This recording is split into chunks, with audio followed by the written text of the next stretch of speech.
when you take the whole of who you are, when you see the whole of who you are way more than what's manifested so far. In fact, you are so much more than what you think has manifested so far that your inner being spends no time focused upon what you think you are. Your inner being only focuses upon who your inner being knows you to be. And the component of what you're asking for, the component of your continuing fresh new desires, is the largest part of all of that. We've just described to you the evolution of all species. We've just described to you what puts the eternalness in eternity. We've just described to you who you are as a creator. You just have some choices to make, and this is a wonderful opportunity. While we're all together, chewing with each other, you get to decide whether you are a creator by default, which means you're observing and regurgitating and achieving a point of attraction just based upon what you're observing with very little attention to how it feels when you observe it, or whether you are a creator, a deliberate creator, a deliberate creator. So step one happens without you knowing it does, because the contrast that surrounds you causes you to ask. Step one. Step two is, as we just described, when you ask, your inner being and all those cohorts that hang around there, cadre of pure positive energy, you want to call it God, we want to call it source, you want to call it God, we want to call it inner being. You can call it whatever you want, but it is source energy, and it is all over what you care about. Step two, you ask, and it has been given. It is given in the moment of the asking. Step three, that's where you get more intentional. That's where you choose thoughts that match what you want, rather than thoughts that justify why you don't want what you don't want. Pretty interesting how you've come to that. We think your mother trained you away from your inner being. We think that sometimes you were led to believe that you had to plead a needy case, that you had to plead a justifying case, that you had to defend, that you had to fight for the scraps of well-being. You picked that up along your physical trail. We promise it is not what you knew when you came into this body, and it's not what the larger part of you knows, because there is no shortage consciousness in non-physical. That's something humans make up and fight with each other about. You pretend that there isn't enough of something, so that if somebody gets something that you want, then you decide that you don't like them for getting it, when what you really want to do is to be thrilled that they are offering the example of what it's like to live something that you might want. So step one is you ask, step two is source answers, and step three is you find a way to find vibrational alignment with what you want rather than defending what you don't want. It's what we call the receiving mode. It's what the art of allowing is. It's allowing into your experience, not just right now in this red hot minute, but allowing into your experience a steady habit of expecting good things to come to you, because things are always working out for you. You often cannot stand back in broad enough view to understand how much well-being is all queued up on your behalf. And because you are inconsistent in the way you let it flow into your experience, you as humans have made up all kinds of ridiculous rules about why sometimes it gets in and why sometimes it doesn't, why the blessings flow to some and why the blessings don't flow to others. And we want to say to you that, as well-meaning as people are, that's nuts. That's not how it works. There is not some arbitrator who is deciding to dole out the good stuff and holding you accountable for who gets the good stuff and who doesn't. It is a vibrational experience. It is a you syncing up with the goodness that is you. It is you finding vibrational harmony with your own desire. It really is as simple as that.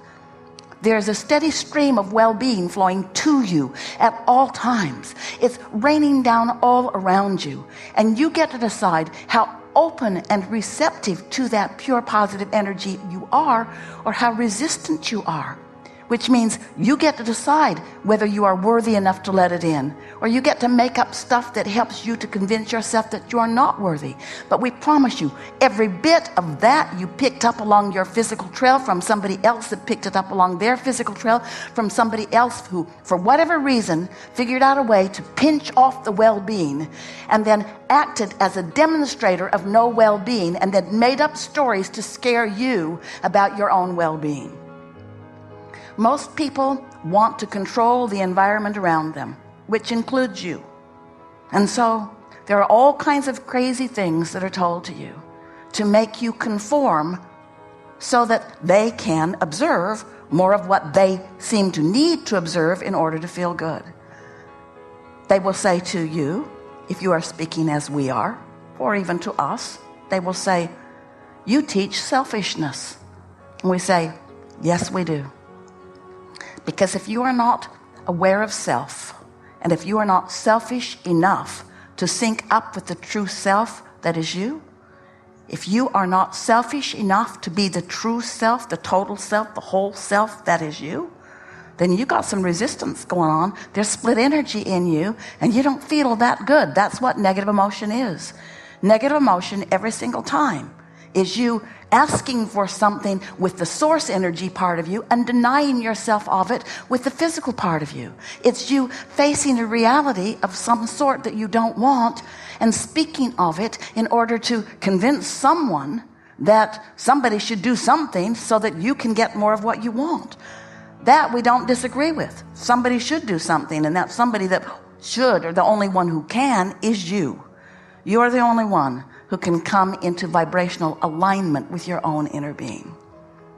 We know it's nice when there are lovelies around you who stand on their head. You think it's nice to please you, but in the long run it doesn't really help you, because they train you away from your own ability to focus yourself into the alignment that you want. In other words, if someone's always behaving in a way and all you have to do is observe them, then you get pretty lazy in your observation.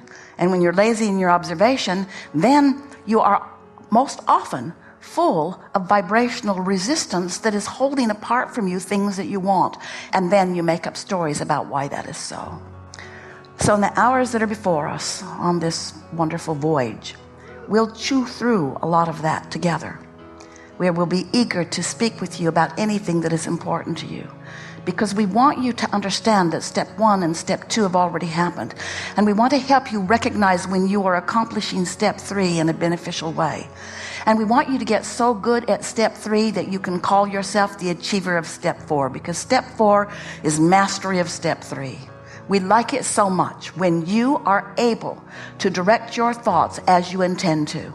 We'll talk about what it takes in order to do that. We'll talk about getting out ahead of it.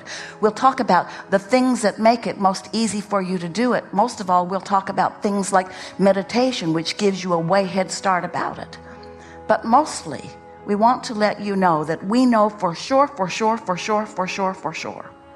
that with just a little bit of attention, the attention that we will have together on this voyage, that you can become the master of your own receptivity.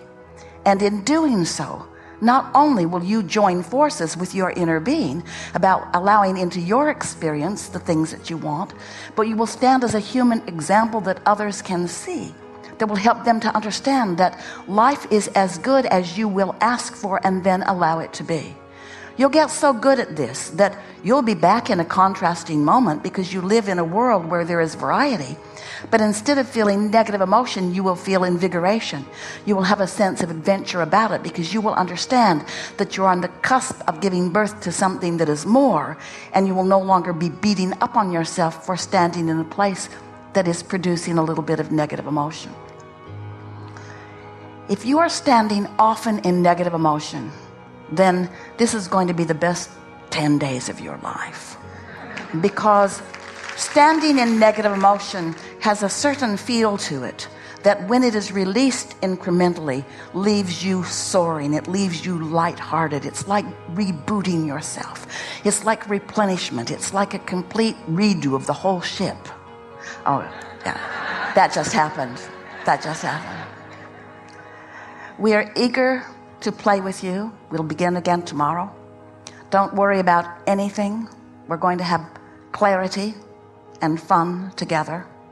Mostly, we want to leave you with this way of looking at this. You already are the creator of your own reality.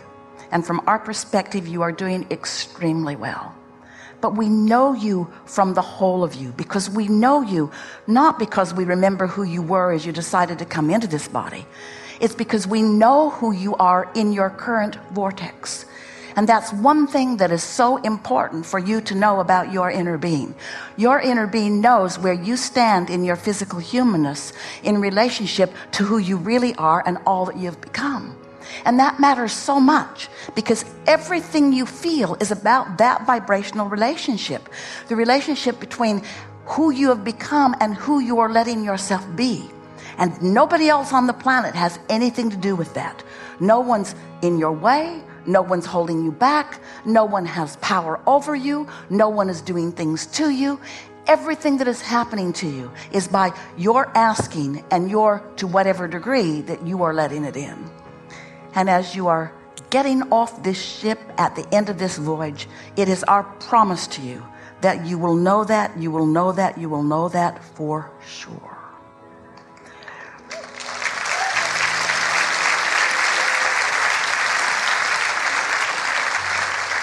So have fun, be playful, be easy. Look for reasons to feel good. There's no homework. There is great love here for you. And for now, we are complete.